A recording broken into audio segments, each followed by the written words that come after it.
Hello students, welcome to Shri English solutions. तो बच्चों, आज के इस वीडियो में हमारा क्लास 6 का हनीसकल बुक जो है उसका chapter 5 a different kind of school, उसके बारे में हम डिस्कस करेंगे। उस चैप्टर को हम समझेंगे। तो बच्चों, आप सब तो स्कूल तो जाते ही होगे, हर एक बच्चा स्कूल जाता है। तो यूजुअली स्कूल में हम क्या करते हैं, क्या पढ़ाई करते हैं? जाते हैं, वहीं 7 to 8 पीरियड्स होते हैं और उनमें से हमारे जो रेगुलर सब्जेक्ट्स होते हैं जैसे कि मैथ्स हो गया, इंग्लिश, साइंस, सोशल स्टडीज़ और कोई अदर लैंग्वेज सब्जेक्ट हो गया, उसको हम बस पढ़ाई करते हैं और आते हैं। तो हम जो वो पढ़ने जाते हैं, हमको वो कैसे पढ़ाते हैं? बस क्लासरूम में ऐसे बैठे रहते हैं, टीचर आते हैं, अपना लेक्चर देते हैं और फिर वो चले जाते हैं। तो sometimes it is interesting, but we know most of the times it's a bit boring. यहाँ पे हम एक ऐसे स्कूल के बारे में बात करेंगे जिस स्कूल में ये सब पढ़ाया नहीं जाता है। स्कूल में कुछ अलग पढ़ाया जाता है, उस स्कूल में कुछ अलग तरीके से सिखाया जाता है। तो किस टाइप का वो स्कूल है जिसमें कि अलग पढ़ाया जाता है, कुछ अलग चीज़ें सिखाई जाती है? तो चलिए देखते हैं। चैप्टर में जाने से पहले हमें कुछ वर्ड्स यहाँ पे दिए गए हैं, तो उनका मीनिंग हमें जानना बहुत ज़रूरी है। तो उन वर्ड्स को पहले हम देखेंगे। Let's check it out. तो वो वर्ड्स हैं बैंडेज। बैंडेज मतलब जो मेडिकल रिलेटेड होते हैं, मेडिकल कामों में जब हमें कुछ हमें कुछ चोट वगैरह लग जाती है, तो वहाँ पे अगर गहरी चोट होती है तो उसको कवर अप करने के लिए, उसमें ड्रेसिंग करने के लिए बैंडेज का यूज़ होता है। आप पिक्चर में देख ही सकते हैं बैंडेज कैसा होता है। क्रच। क्रच मतलब बैसाखी, जिसके सहारे हम चलते हैं। हम मतलब जिसके सहारे कोई एक इंसान जो कि अच्छे से चल नहीं पाता है, तो बैसाखी के सहारे से वो जो चलता है उसको बोला जाता है क्रच। क्रिपल। क्रिपल मतलब होता है पंगु, मतलब जो अच्छी तरीके से मूवमेंट नहीं कर सकता है। मे बी शायद किसी चोट की वजह से या फिर किसी फिजिकल प्रॉब्लम की वजह से उसमें कुछ डैमेज आ गई है उसके बॉडी में, तो वो अगर प्रॉपरली मूवमेंट नहीं कर पाता है कोई इंसान due to some physical damage, then that person is known to be cripple. उसके बाद है ऑनर, मिसफॉर्च्यून और सिस्टम। ऑनर का एक्चुअली मीनिंग होता है रेस्पेक्ट, सम्मान, लेकिन यहाँ पे उसका कुछ अलग ही मीनिंग है, और वो क्या है जब हम चैप्टर को पढ़ेंगे उस टाइम पे समझेंगे। मिसफॉर्च्यून का मतलब है बैड लक, दुर्भाग्य। और सिस्टम का भी क्या मीनिंग है वो भी हम इस चैप्टर के दौरान देखेंगे। So let's come to the text now. Stanza 1। I had heard a great deal about Miss Beam's school, but not till last week did the chance come to visit it. So यहाँ पे जो हमारे narrator हैं, जिन्होंने इस school को अपनी नज़रिए से बताया है, तो वो हमें ये बता रहे हैं कि मिस बीम के स्कूल के बारे में मैंने बहुत बार सुना है और बहुत अच्छी अच्छी चीज़ें सुनी है, बट मुझे वहाँ पे जाने का मौका लास्ट वीक तक नहीं मिला था। लास्ट वीक में फाइनली मुझे वहाँ पे जाने का मौका मिला, घूमने जाने का मौका मिला, उस स्कूल का दौरा करने का मौका मिला। तो फिर मैं वहाँ पे जाता हूँ और कुछ देखता हूँ। तो let's see what is it. When I arrived there was no one in sight but a girl about 12। तो जब मैं वहाँ पे स्कूल पे पहुँचा तो वहाँ पे आसपास कोई भी नहीं था, बस एक 12 साल की लड़की थी। Her eyes were covered with a bandage and she was being led carefully between the flower beds by a little boy who was about 4 years younger. और वो जो लड़की थी उसकी आंखों में बैंडेज बंधी हुई थी, मतलब वो देख नहीं पा रही थी। और उसको केयरफुली, बहुत अच्छे से, बहुत केयरफुली, जो फ्लावर बेड होते हैं, मतलब जो गार्डन में फ्लावर्स वगैरह लगाए जाते हैं, उसके बीच में से एक और छोटा सा लड़का, जो कि उस लड़की से अमूमन 4 साल छोटा होगा, वो उसको लेके गार्डन के अंदर से उस लड़की को केयरफुली उधर से लेके जा रहा था। She stopped and it look like she asked him who had come. और क्योंकि मैं वहाँ पे गया था, मैं वहाँ पे प्रेजेंट था उस टाइम पे, तो वो जब वो जा रही थी और बीच में वो ऐसे ही रुक जाती है, और फिर शायद वो उसके साथ जो एक लड़का था उससे शायद वो पूछती है कि कौन आया है। He seemed to be describing me to her, then they passed on. और मुझे ऐसा लगा कि वो जो लड़का था उसने वो लड़की को डिस्क्राइब करके बता रहा था कि मैं कौन हूँ, मेरा फिजिकल अपीयरेंस बता रहा था, ऐसा मुझे लग रहा था। और फिर दोनों के बीच में कुछ बातचीत हुई और दोनों वहाँ से चले गए। Stanza 3। Miss beam was all that I had expected, middle aged, full of authority, yet kindly and understanding. तो मिस बिम जैसा मैंने उनके बारे में सुना था और मैंने जैसा एक एक्सपेक्टेशन रखा था कि ये इस टाइप की होंगी, वो एग्जैक्टली वैसी ही थी। तो वो कैसी थी? पहली तो मिडिल एज्ड थी। मिडिल एज्ड मतलब अराउंड 40-50 ईयर्स, तो 40 से लेकर 50 साल के बीच में वो थी। And full of authority, and because she was the, we can say, one type of headmistress और principal of that particular school. तो उनके पास बहुत सारा अथॉरिटी था, पावर था, तो वो फुल ऑफ अथॉरिटी थी। उनका वॉइस ही एक कमांडिंग वॉइस था, एक पावरफुल वॉइस था, येट काइंडली एंड अंडरस्टैंडिंग। हालांकि वो अथॉरिटी पोजीशन में थी, वो प्रिंसिपल थी, लेकिन फिर भी वो बहुत ज़्यादा काइंडली थी, फ्रेंडली थी, बहुत दयालु थी और बहुत अंडरस्टैंडिंग भी थी। वो बच्चों की सिचुएशन, उनके बारे में सोचती थी बहुत। Her hair was beginning to turn grey, and she had the kind of plump figure that is likely to be comforting to a homesick child. और उनके बाल जो थे वो अभी पूरी तरीके से ग्रे नहीं हुए थे, सफ़ेद नहीं हुए थे, वो धीरे धीरे सफ़ेद होना स्टार्ट हो रहे थे अभी। और उनका जो फिजिक था, उनका जो फिगर था, वो एक प्लम था। प्लम मतलब बहुत ज़्यादा मोटा नहीं, प्लेजेंटली फैट लिखा गया है साइड में, आप देख सकते हैं। प्लेजेंटली फैट, प्लेजेंटली फैट मतलब बस थोड़े ही मोटे। हम जो बोल सकते हैं कि कुछ ऐसे लोग होते हैं जिनको देख के हम, वो मोटे तो होते हैं बट क्यूट लगते हैं हमें दिखने में, तो उस टाइप की फिजिक थी उनकी। और उनकी जो फिजिक थी वो कोई भी होमसिक चाइल्ड मतलब जो घर को बहुत मिस करता है, बहुत ज़्यादा घर के साथ अटैच्ड रहता है, लेकिन वो फिर स्कूल में आता है तो वो घर की उसको बहुत याद आती है, तो उस तरीके के बच्चों को कंफर्ट करने के लिए उनका जो फिगर था वो ठीक काफ़ी था।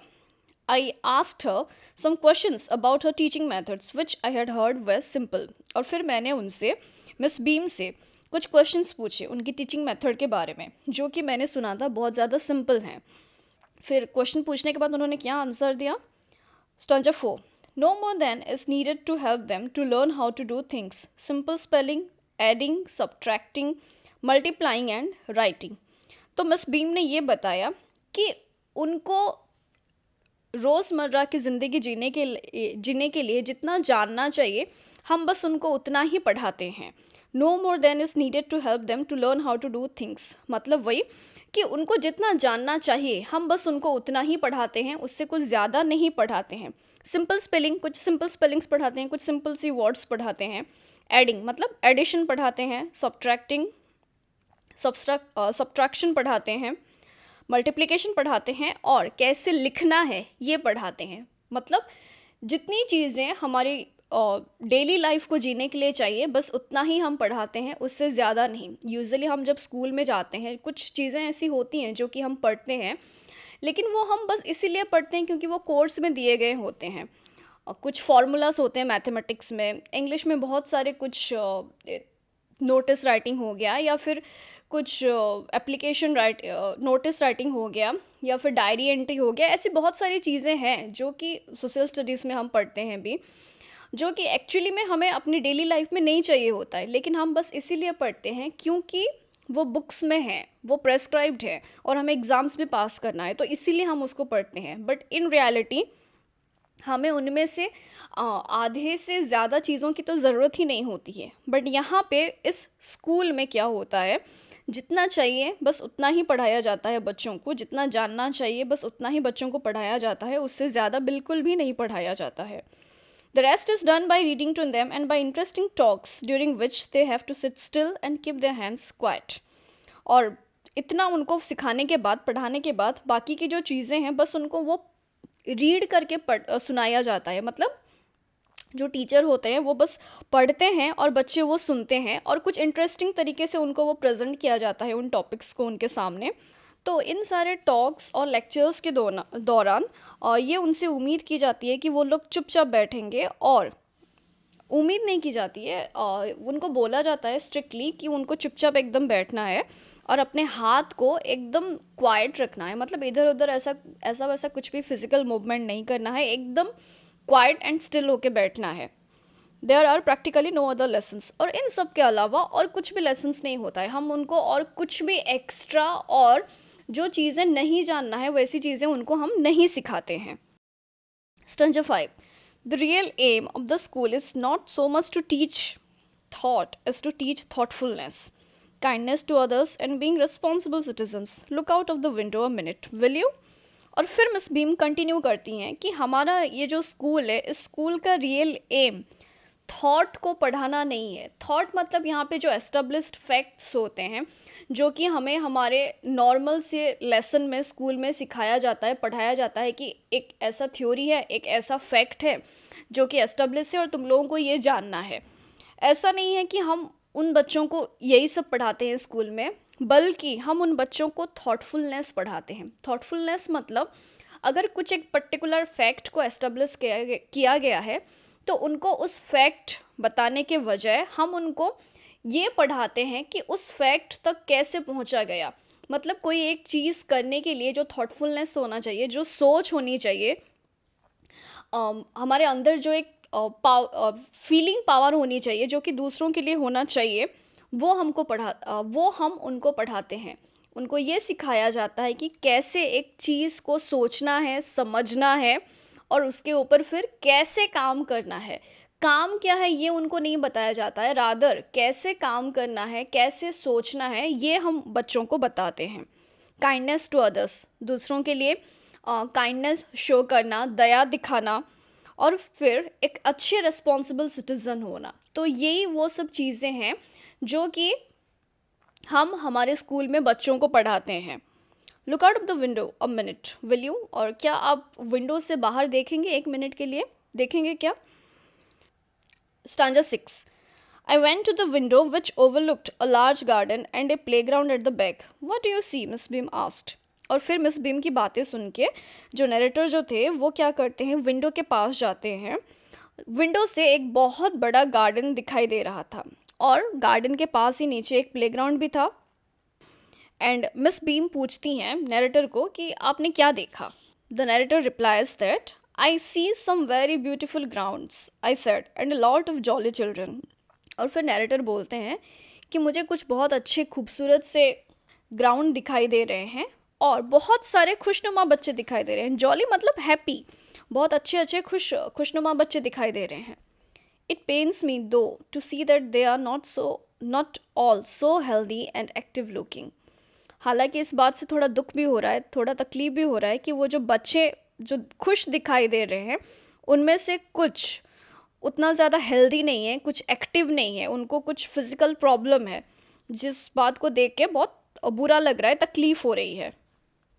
When I came in, I saw one poor little girl being laid about. और मैं जब स्कूल में आया मैंने खुद देखा कि एक छोटी सी बच्ची उसको कोई हाथ पकड़ के लेके जा रहा था.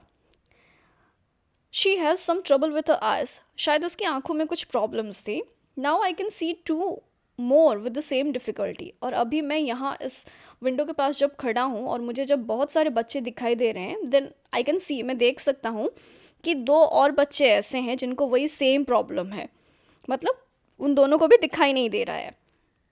And there is a girl with a crutch watching the others at play. और वहाँ पे एक और लड़की खड़ी है जो कि क्रच के साथ है, बैसाखी के सहारे है, और वो देख रही है कि बाकी के बच्चे खेल रहे हैं और वो वहाँ पे खाली खड़ी है. She seems to be a hopeless cripple. और उसको देख के ऐसा लगता है कि वो एक होपलेस मतलब निराशा से भरी हुई एक क्रिपल है. क्रिपल मतलब जो हम पहले डिस्कस कर चुके हैं, जो कि अच्छे से चल फिर नहीं पाता है.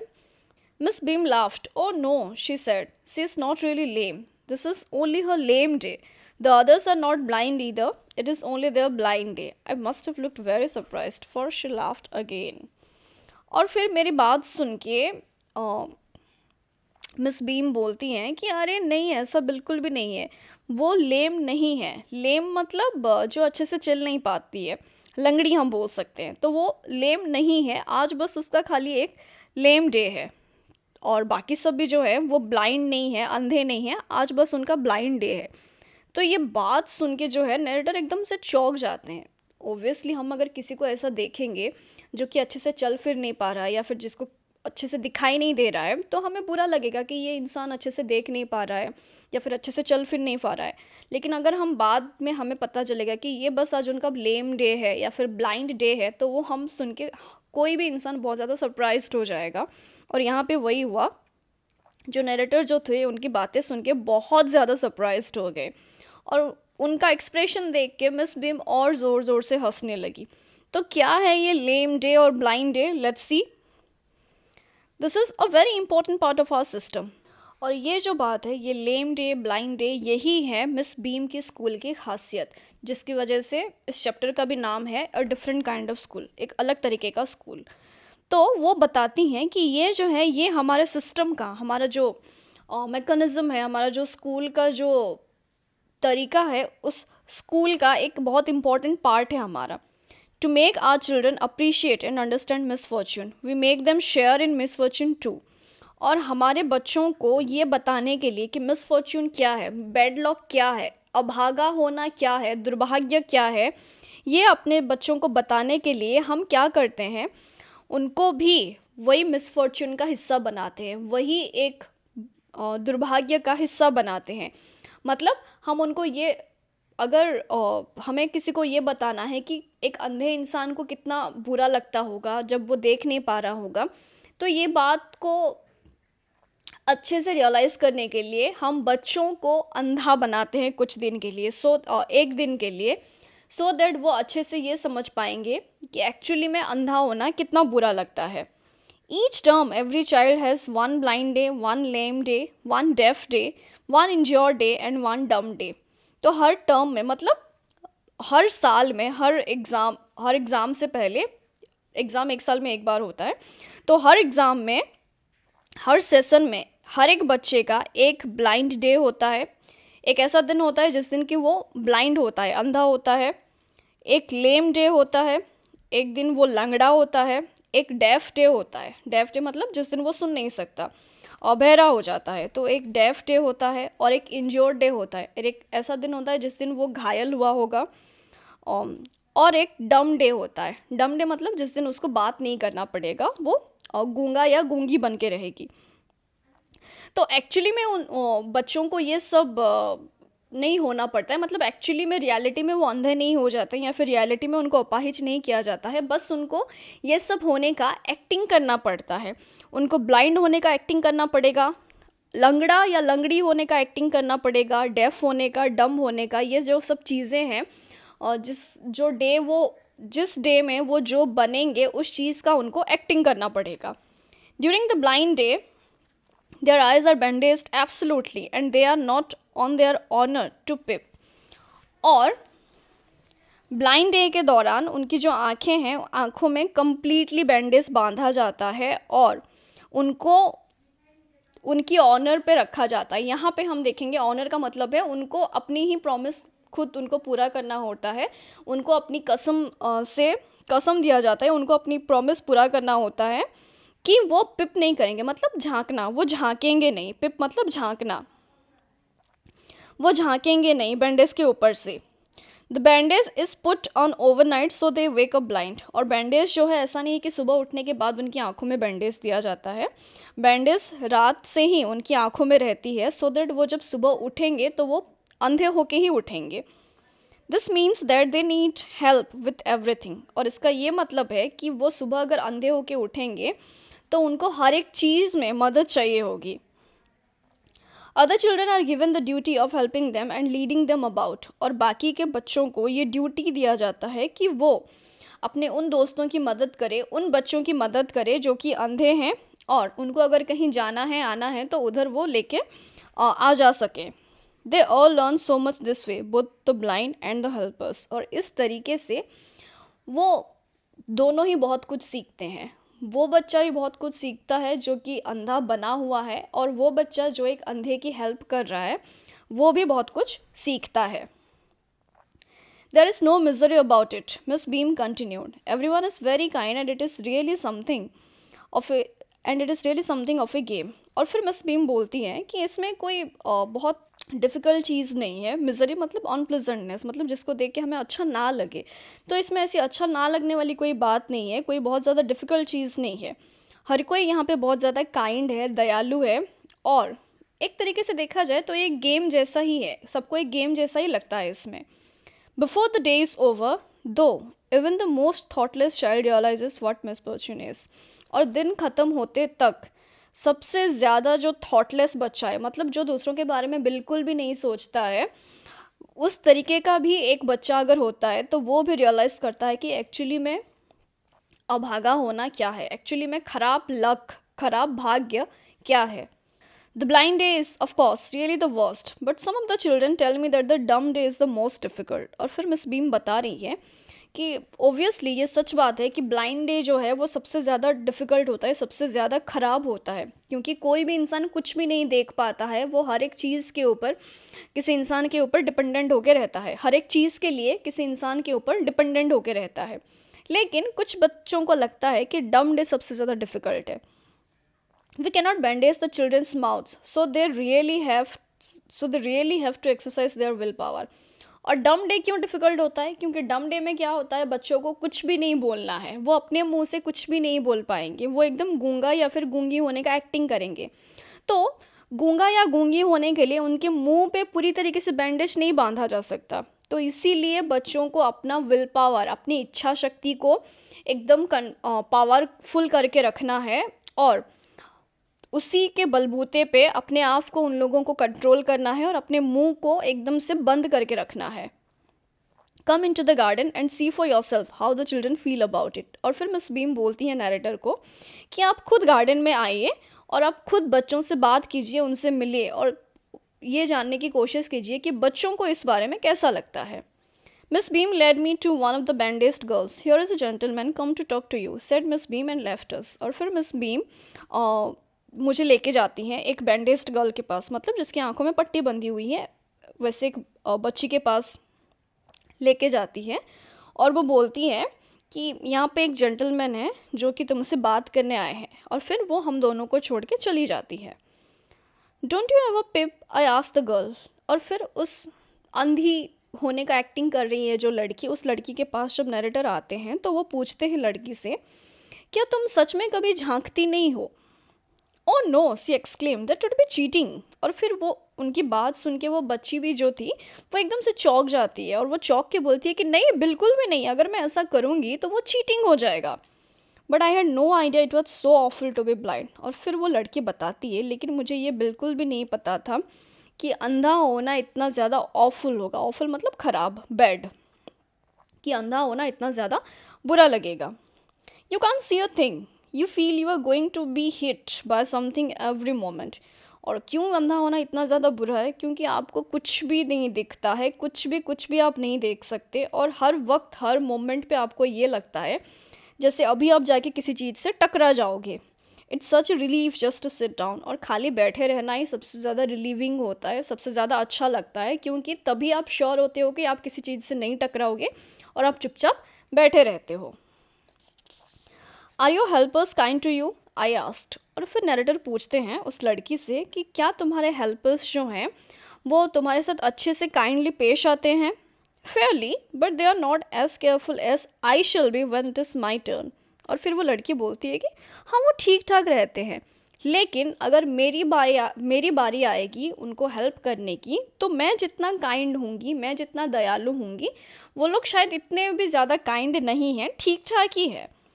दोस्त that have been blind already are the best helpers. और फिर वो लड़की बोलती है कि जो ऑलरेडी अंधे हो चुके हैं वो एक्चुअली में अच्छे हेल्पर हैं, वो एक्चुअली में अच्छे से केयर करते हैं, वो एक्चुअली में हमारी बात को समझ सकते हैं, क्योंकि उन्होंने ऑलरेडी एक्सपीरियंस कर रखा है कि अंधा होना क्या होता है। तो इसीलिए वो तकलीफ़ को समझते हैं किसी अंधे की, और वो और अच्छी तरीके से मदद करते हैं। It's perfectly ghastly not to see, I wish you'd try. और फिर वो बोलती है कि बिल्कुल ना देखना गास्टली होता है, and the meaning of ghastly is causing great horror और फियर, मतलब बहुत ज़्यादा डर लगना किसी चीज़ से, और बिल्कुल भी बहुत ज़्यादा बुरा लगना किसी चीज़ से, उसको हम बोल सकते हैं गास्टली। तो वो बोलती है कि बिल्कुल देख ना पाना बहुत गास्टली होता है, बहुत बुरा लगता है, और आपको भी ट्राई करना चाहिए कभी। Shall I lead you any way, I asked. और फिर नरेटर जो हैं वो पूछते हैं उस लड़की से कि क्या मैं तुम्हें लेके कहीं पे जा सकता हूँ? ओ yes, she said, let's go for a little walk. और फिर वो बच्ची बोलती है कि हाँ हाँ, आप ज़रूर प्लीज़ मुझे लेके जाइए, चलिए एक छोटे से वॉक पे चलते हैं। Only you must tell me about things, बस आपको मुझे क्या हो रहा है क्या नहीं हो रहा है उसके बारे में बताते रहना है। I shall be so glad when today is over. और फिर वो लड़की बोलती है कि जब आज का दिन ख़त्म हो जाएगा तो मुझे बहुत ज़्यादा खुशी होगी। The other bad days can't be half as bad as this. और फिर वो बोल रही है कि बाकी के जो बैड डेज होते हैं, लाइक वो लेम डे हो गया, डम डे, डेफ डे, तो वो दिन भी बुरे होते हैं, लेकिन ब्लाइंड डे जितना उतना बुरा नहीं होता है वो। Having a leg tired off and hopping about on a crutch is almost fun. और फिर वो बोलती है कि जब लेम डे होता है उस दिन क्या होता है, एक पैर को बांधा जाता है और फिर आपको एक क्रच पकड़ के चलना होता है, बैसाखी वो पकड़ के चलना होता है, और आप चल तो नहीं पाते हैं, आप ऐसे हॉप करते हुए जाते हैं, ऑलमोस्ट जंप करते हुए जाते हैं, तो वो तो एक फ़न ही होता है मेरे हिसाब से। Having an arm tied up is a bit more troublesome because you can't eat without help and things like that. और बट अगर पैर बांधा जाए तो उसमें उतनी ज़्यादा कोई मुश्किल है नहीं, और बस कुछ प्रॉब्लमेटिक होता है। लेकिन अगर हाथ बांधा जाए तो वो थोड़ा प्रॉब्लमेटिक हो सकता है, थोड़ा ट्रबलसम हो सकता है, थोड़ा डिफ़िकल्ट हो सकता है, क्योंकि आप बिना किसी के मदद के खाना नहीं खा सकते, और इस तरीके से और भी बाकी के बहुत सारी चीज़ें होती है। I don't think I mind being deaf for a day, at least not much. और मुझे नहीं लगता अगर मैं एक दिन के लिए डेफ बनूंगी तो मुझे उस चीज़ से कुछ प्रॉब्लम्स होगी, उतना ज़्यादा प्रॉब्लम नहीं होगा अगर मैं डेफ बनूंगी तो। डेफ मतलब बहरी बनना, यहाँ पे उसको कुछ सुनाई नहीं देगा। But being blind it's so frightening. तो लैम डे हो गया या फिर डेफ डे हो गया, इनमें से उतना ज़्यादा बुरा नहीं लगता है, चल जाता है। बट ब्लाइंड होना, अंधे होना पूरी तरीके से, बहुत ज़्यादा डरावना है। My head aches all the time just from worrying about that I will get hurt, where are we now. और फिर वो बोल रही है कि हर बार मेरा सर ये सोच सोच के दर्द होने लगता है कि शायद अभी मुझे चोट लगेगी, शायद अभी मैं गिर जाऊंगी, शायद अभी मुझसे कोई टकराएगा, तो ये सब सोच सोच के मेरे सर में दर्द होने लगता है। और फिर वो पूछती है नैरेटर से कि अभी हम कहाँ पे हैं। In the playground, I said we are walking towards the house. और फिर नैरेटर बोलते हैं कि अभी हम प्ले ग्राउंड में हैं और अभी हम घर की ओर चलते हुए जा रहे हैं। घर मतलब वहाँ पे जो स्कूल का बिल्डिंग था वो। Miss beam is walking up and down the garden with the tall girl. और फिर वो और ज़्यादा एक्सप्लेनेशन देते हुए वो नरेटर बोलते हैं कि अभी मिस बीम है जो कि अभी वॉक कर रहे हैं एक बहुत लंबी सी लड़की के साथ। What is the girl wearing my little friend asked. और फिर वो लड़की जो कि अंधी बनी हुई है वो पूछती है कि उस लड़की ने क्या पहना हुआ है जिस लड़की के साथ मिस बीम इधर उधर हो रही हैं। A blue cotton skirt and a pink blouse. और फिर मैं बताता हूँ कि वो जो लड़की है जो मिस बीम के साथ चल रही है वो एक ब्लू कलर का कॉटन स्कर्ट पहन के रखी है और एक पिंक कलर का ब्लाउज, पिंक कलर का टॉप उसने पहन के रखा है। I think it's Millie, she said what colour is her hair. और फिर वो अंधी लड़की जो कि अंधी बनी हुई है वो बोलती है कि मुझे लगता है कि शायद वो मिली होगी, और उसके बाल के क्या कलर हैं। और नैरेटर रिप्लाई करते हैं वेरी लाइट, कि बहुत लाइट कलर के बाल है उसके। Yes that's Millie, she is the head girl. और फिर वो अंधी बनी हुई लड़की बोलती है कि हाँ हाँ मैं श्योर हूँ कि अभी वो मिली है और वो हेड गर्ल है। और फिर नैरेटर बताते हैं there is an old man tying off roses, I said. और फिर नैरेटर बताते हैं कि वहाँ पे एक बुढ़ा इंसान है जो कि रोज़ को बांध रहा है। Yes that's Peter, he is the gardener, he is hundreds of years old. और फिर वो अंधी बनी हुई लड़की बोलती है कि हाँ वो पीटर है और वो गार्डनर है, उसकी उम्र जो है वो 100 साल से भी ज़्यादा है। And here comes a girl with curly red hair, she is on crutches, that's Anita, she said. और फिर वो नैरेटर बताते हैं कि अभी एक लड़की यहाँ पे आ रही है जिसके बाल कर्ली हैं और लाल कलर के बाल हैं, वो क्रच पे है, मतलब बैसाखी के सहारे आ रही है।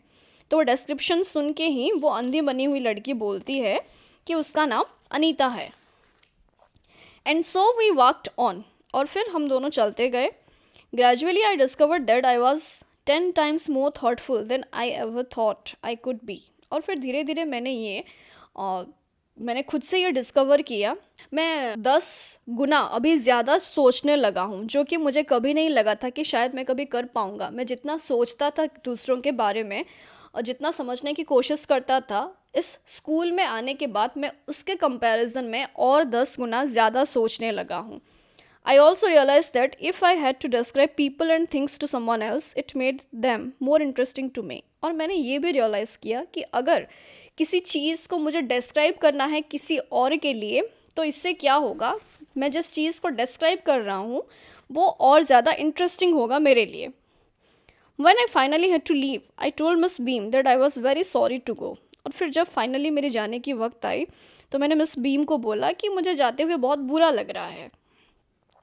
she replied, then there is something in my system after all. और फिर वो बोलती है, अगर ऐसी बात है, अगर आपको बुरा लग रहा है यहाँ से जाते वक्त, इसका मतलब ये है कि मेरा जो ये स्कूल है, मेरा जो ये सिस्टम है, और मेरा जो ये तरीका है, शायद ये कहीं ना कहीं पे इम्पॉर्टेंट है. शायद ये ऐसा कुछ है जो कि लोगों के दिलों में छाप छोड़ सके, जो कि एक्चुअली में फ्रूटफुल हो रहा है, जो कि शायद हर स्कूल में होना चाहिए और हर बच्चों को ये सिखाना चाहिए.